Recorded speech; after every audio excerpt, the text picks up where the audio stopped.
Good afternoon, friends. Welcome to another series of classical homeopathy for the classmates. जो लोग ये first time देख रहे हैं, मैं फिर से उनको रिक्वेस्ट करूँगी कि पीछे जाके जो केस टेकिंग वाले वीडियोस हैं उन्हें एक बार रेफ़र कर लें, specially case taking for childrens. तो वो आपको इसमें ये समझने में काफ़ी हेल्प करेगा। Today, I'll share a case of glossitis, a 3.5-year-old child, or he had this problem from last couple of years. They were like on allopathic treatment, and he used to be like better after the course of medicines in allopathy. Then again, it used to reappear. So this time they brought their child here for homeopathic treatment.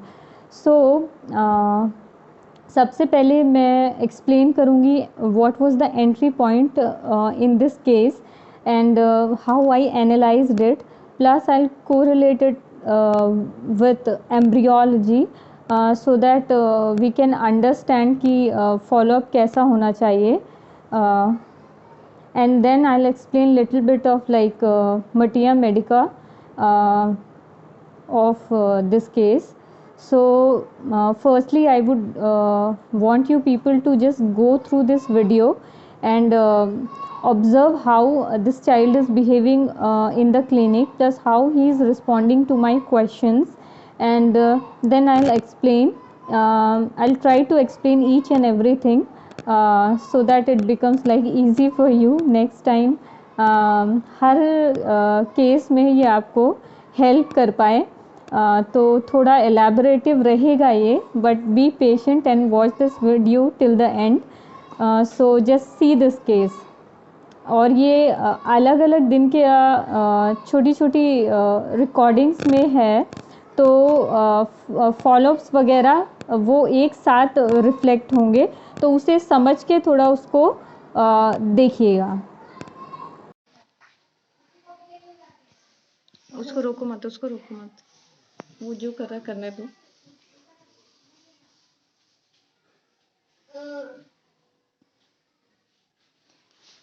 तो जब तक आप इनकी दवाई कराते हैं, जब तक ये बैठ जाते हैं छाले, उसके बाद में फिर से इनको हो जाता है, राइट? अच्छा, इनको गर्मी बर्दाश्त नहीं होती कि सर्दियाँ? नहीं, नहा तो हरदम सर्दी को का कुछ ना होता है. अच्छा, चाहे हरदम नहाता रहा, मैं लड़की सर्दी को का कुछ ना होता. अच्छा नहीं, जैसे सर्दियों में कुछ ओढ़ाएं वगैरह तो पैर से हटा देते हैं कि ओढ़े रहते हैं? नहीं, हटा देते हैं. पैर से हटा देते हैं. सर्दी में पसीना वगैरह आता है? हाँ, पसीना होता है. जैसे यहाँ की ठंडी तो बहुत ज़्यादा तेज़ होती है ना, तो कुछ भी मतलब ओढ़ाएंगी वगैरह तो भी पसीना ओढ़ता नहीं, हटा देता है? कड़ी सर्दियों में भी नहीं ओढ़ता वो? खाली एक टाइम तक पहले निमोनिया जब ना वो जेठ में मई जून में निमोनिया भरे तो कब वो ना कुछ हुआ है. कितने साल के थे ये जब इनको निमोनिया हुआ था? वही जब छोटवा रहे में बचपन में. वही कितने साल के? बचपन बच्चा तो वो अभी भी है. अरे जैसे जब ना जब दूध पिया रहे तब एक टाइम निमोनिया भरे थे. अच्छा, 1 साल से कम उम्र थी जब?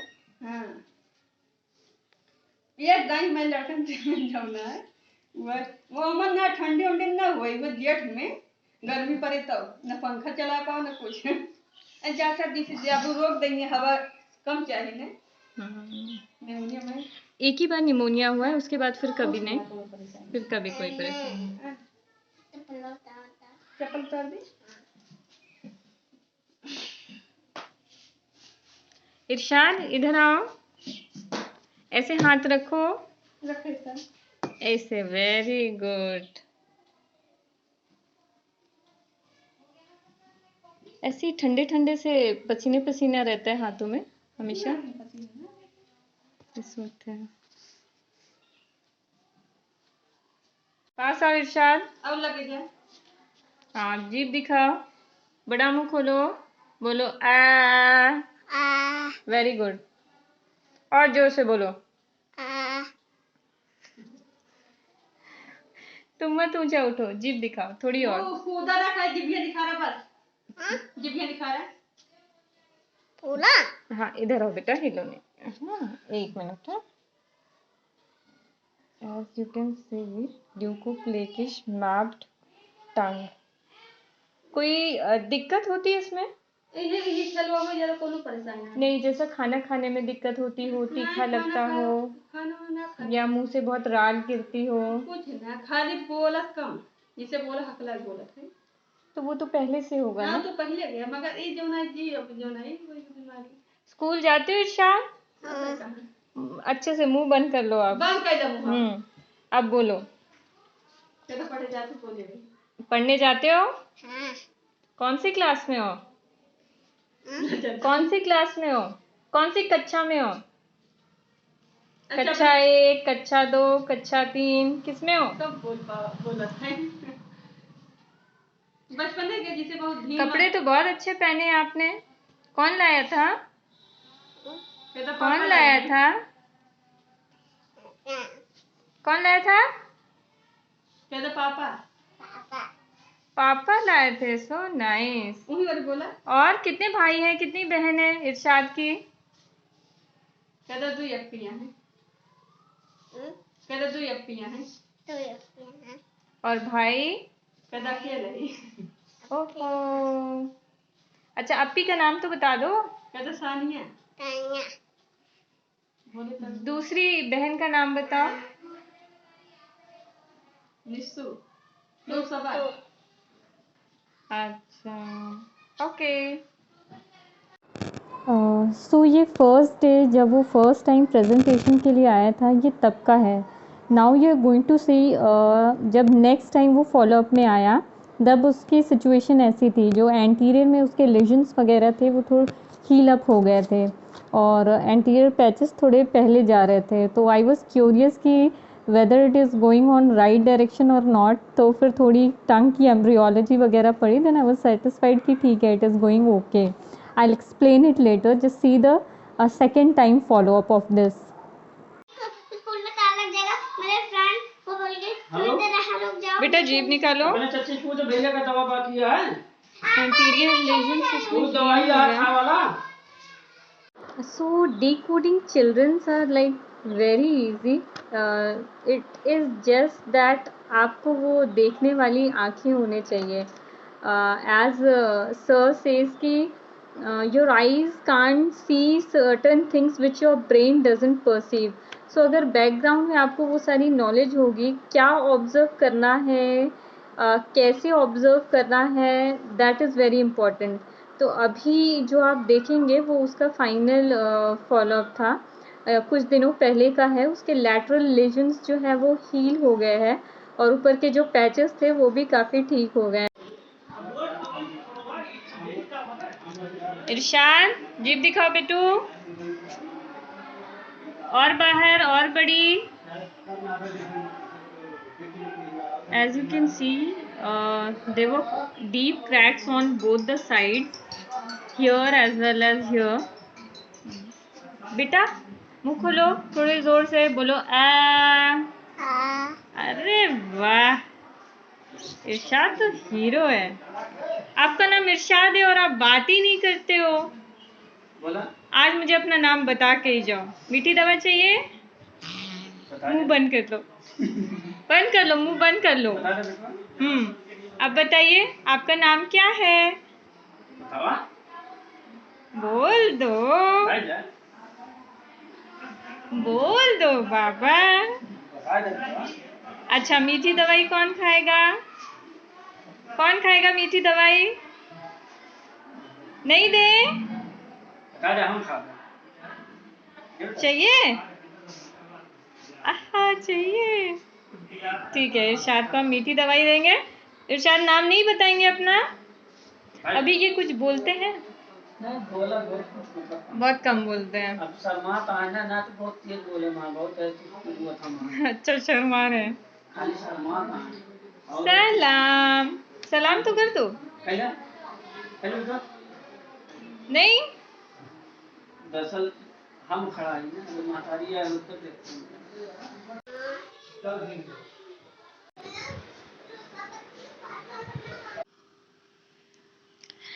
So as we all know tongue is a musculosensory organ which is divided into two parts, anterior 2/3 and posterior 1/3. It is divided by a thin sulcus called terminus sulcus. So how it is formed? Let us first go to its embryology little bit.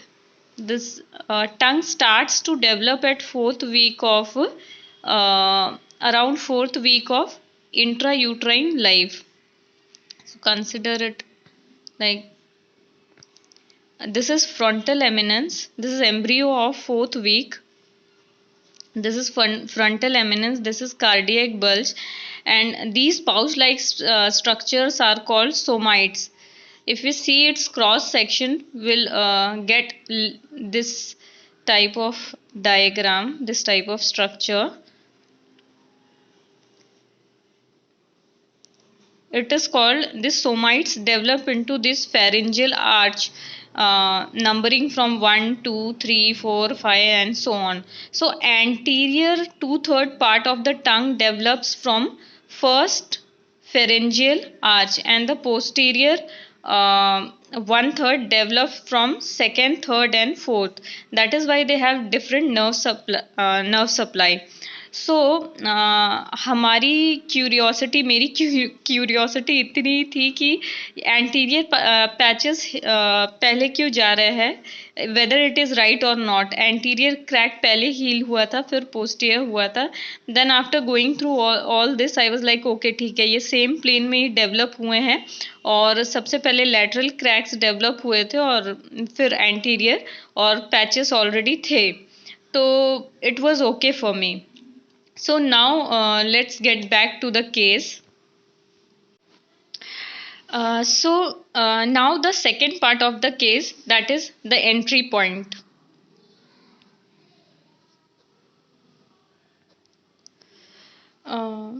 Firstly, observation wise वो map टंग तो थी ही, तो इसको rubric में आप convert कर सकते हैं. और the next thing which I got was कि उनकी मम्मी ने बोला था जब भी ये मेरा दूध पीता था तो ये पक्के से बीमार पड़ता था. तो मैंने इस चीज़ को 2-3 बार कंफर्म किया कि मदर मिल्क बच्चों को नुकसान करे, ये मतलब बहुत ही सिफिलिटिक, बहुत ही अलग चीज़ होती है, आउट ऑफ द नॉर्म होता है. बच्चे का पूरा सर्वाइवल मदर मिल्क पर ही रहता है. बट उनकी मदर ने 2-3 बार कंफर्म किया कि जब तक हम इनको दूध पिलाते थे, जब पक्के से बीमार पड़ते थे, इनको लूज मोशंस होता था और प्रॉब्लम्स रहती थी कि हमको ब्रेस्ट फीडिंग बंद करवानी पड़ती थी. तो ये मेरे लिए बहुत इम्पोर्टेंट था. तो मैंने दूसरा रूब्रिक जो कंसिडर किया था वो था mother milk aversion to. And ये दोनों स्ट्रॉन्ग रूब्रिक्स जो मेरे पास थे वो रेमेडी कंपाइल करके आई थी natrum mur. Mother milk aversion में नेट्रम कार्ब जो है वो मेन रेमेडी 3 मार्क्स थी, and natrum mur was 2 marks I think. तो journals again speaks louder than anything. So he was hot and he was thirsty. कुछ भी अभी आप वीडियो में देखा होगा आपने, उसको कुछ भी उड़ाओ तो वो पैर से हटा देता था, उसको गर्मी ज़्यादा लगती थी. And natrum carb would be on chillier side. वो natrum phos, natrum carb are chilly natrums. Natrum mur is hot natrum. So I decided to give him natrum mur. और बाकी जो सिम्टम्स थे फिर वो मैंने रिट्रोस्पेक्टिवली जाके उसको कंफर्म किया. He was obedient child as you can see. जितने भी क्वेश्चंस हैं वो उसको प्रॉपरली आंसर कर रहा है, पर बिल्कुल रिजर्व्ड है, बोलता नहीं. एंड अनदर थिंग वाज, उसकी मम्मी ने बोला था कि इसने बोलना बहुत लेट स्टार्ट किया था, 2 साल का हो गया था, कुछ बोलता नहीं था ये. तो this was again hinting towards natrum. Natrum is extreme introvert. और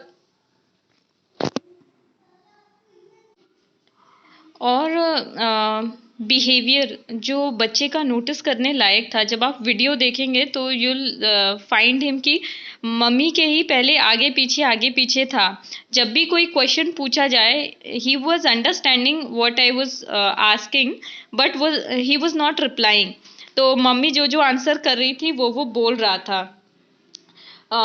और दूसरी चीज़, इधर आने को बोलो तो आ रहा था। वो आपके सारी जो आप इंस्ट्रक्शंस दे रहे थे वो उसको फॉलो कर रहा था। ये शो कर रहा था कि बच्चा ओबीडियंट है। और दूसरी चीज़, एक्टिव भी है। वो एक जगह बैठ के नहीं रह रहा था, डम नहीं है। दरवाजे के पास जाना, इधर जाना, मेडिसिन का जो बॉक्स रखा है उसके पास जाकर उसको छूना। तो there was an element of curiosity in him. This distinguish him from Baraita. Baraita is also introvert, reserved, not mixing, not answering. Mother will answer for the child, but the difference is in his agility, his response, his quickness. Baryta में ये जो curiosity रहेगी environment की, curiosity of any kind, ये absent रहेगी। Baryta is not curious. The introvertedness, the reservedness is out of dullness of mind. It is not out of his sensitivity. सो जब आप sensitive वाले रूब्रिक में देखेंगे तो मैक्सिमम रूब्रिक्स में आपको नेट्रम जैसी रेमेडी मिलेगी। Then the next thing was कि मेरी जो इंक्वायरी थी, मैंने पूछा था कि ये दूसरे बच्चों के साथ कैसा रहता है, खेलने कूदने में ये कैसा है। तो मदर रिप्लाइड कि ये ज़्यादा बाहर नहीं जाता, अपने ही आंगन में बस खेलता रहता है। तो नेक्स्ट थिंग मैंने पूछा था कि टॉयज़ वगैरह अपने शेयर करता है या नहीं करता। तो मदर रिप्लाइड कि जो अपने खिलौने रहेगा अपना खेलेगा, कोई आएगा तो उसको भी खेलने देगा, फिर बाकी सारे खिलौने उठा के अपनी जगह पे रख देता है। मतलब ये बाहर नहीं जाता, ज़्यादा दूसरे बच्चों के साथ खेलता नहीं है। और मैंने पूछा दूसरों का खिलौना दिखता है तो मांगता है। देन मदर सेड कि नहीं, ये इतना इंटरेस्टेड नहीं रहता, अपना ही खेलेगा, कूदेगा, रख देगा। तो ये जो टिपिकल हिस्ट्री रहती है, ये रिजर्वनेस, ये इंट्रोवर्जन, ये नेट्रम में बचपन से ही रहती है। He was non aggressive. Natrums usually aggressive नहीं रहते, विड्रॉइंग रहेंगे बट एग्रेसिव नहीं रहते। ओबीडियंट था वो। And appearance wise also he was lean thin, जैसा आप वीडियो में देखो, beautiful eyes, nice eye lashes, ये सारी चीज़ें नोटिस करने की होती हैं। When you'll read Philip and Bailey, you'll find in Natrum that Natrum is basically a remedy of malnutrition. तो उन्होंने कहा है कि जितनी भी डेवलपिंग कंट्रीज रहती है वहाँ बहुत स्ट्रगल करना पड़ता है सर्वाइवल के लिए। तो you'll get lot of natrums over there. Why I'm saying is कि जब भी हम ऐसे लीन थीन बच्चे देखे, माल न्यूट्रिटेड बच्चे देखे, तो हमको कुछ रेमेडीज़ जो हैं बैक ऑफ द माइंड हमारे चलती हैं। उनमें से एक नेट्रम है, एब्रोटेनम है, लाइको हो गई। तीनों जो हैं अलग अलग टाइप्स का इमैसिएशन जो है वो शो करते हैं। अगर आप डॉक्टर केंट को पढ़ेंगे तो नेट्रम रेमेडी, तो उन्होंने मेरास्मस बहुत अच्छा एक्सप्लेन किया है कि डिसेंडिंग मेरास्मस होता है नेट्रम में। उस थिन नेक रहेगी, मतलब बहुत फ्लैशी फेस नहीं रहेगा, लीन फेस रहेगा, बट जो लोअर लिम्ब, बटक्स वगैरह रहेंगे वहाँ थोड़ा फ्लैश वगैरह रहेगा। तो ये हिंटर्स जो है वो बहुत हेल्प करते हैं। सो नेक्स्ट थिंग जो है वो हाँ, मैप टंग जो है नेचर में, वो अगेन इसका एक गाइडिंग सिम्टम है। देन इसका जो एग्रावेशन, एम्लियोरेशन है, जो थर्मल थर्स्ट है, वो भी डिसाइडिंग फैक्टर में बहुत हेल्प करता है। फर्स्ट श्योर जो नेट्रम बच्चे रहेंगे उन्हें नमकीन चीज़ें बहुत पसंद होगी, मिक्सचर हो गया, ये सारी चीज़ें। स्वीट्स वगैरह पसंद करना बहुत ही कम ही रहेगा नेट्रम को। दूसरी चीज़ वो हॉट रहेंगे। और तीसरी चीज़ धूप में खेलना ज़्यादा पसंद नहीं करेंगे। नेक्स्ट सेंसिटिविटी भी उनकी काफ़ी वेल मार्क्ड रहेगी। उनको थोड़ा सा आप स्कोल्ड करेंगे, डांटेंगे तो बहुत जल्दी वो हर्ट होते हैं। पर reaction is like every remedy have different reaction to different stimulus. Natrum कभी जो है वहाँ एट अ टाइम वो रोना चालू नहीं करेगा।